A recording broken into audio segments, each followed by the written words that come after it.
नवीन video पाहण्यासाठी चॅनलला subscribe करा आणि बेल आयकॉन प्रेस करा।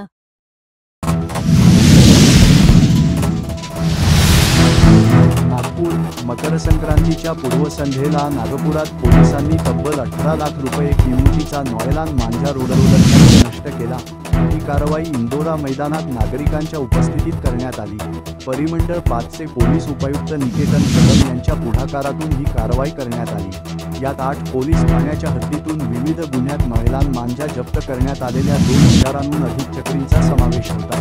मनपा प्रशासनाच्या सुस्त भूमिकेमुळे शहरात काही महिन्यांअगोदरच नायलॉन मांजाचा साठा पोहोचला। दरवर्षी नायलॉन मांजामुळे अनेक जण जखमी होतात व काहींचा जीव देखील गेला आहे। यावर्षी पोलिसांनी नोव्हेंबर महिन्यापासूनच कारवाईला सुरुवात केली होती।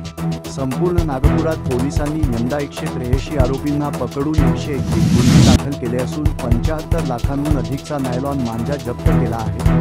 कोराडी, जरीपटका, कपिलनगर, यशवंतरानगर, पारडी, कळमना आणि नवी कामठी, जुनी कामठी या 8 पोलीस ठाण्यांतर्गत पोलीस निरीक्षक आणि अंमलदारांनी प्रतिबंधित नायलॉन मांजा विरोधात सतत कारवाई केली। उपायुक्त कदम स्वतः मोबाईल सर्व्हिलन्स वाहनाद्वारे पतंग उडविणारे आणि विक्रेत्यांवर लक्ष ठेवून होते।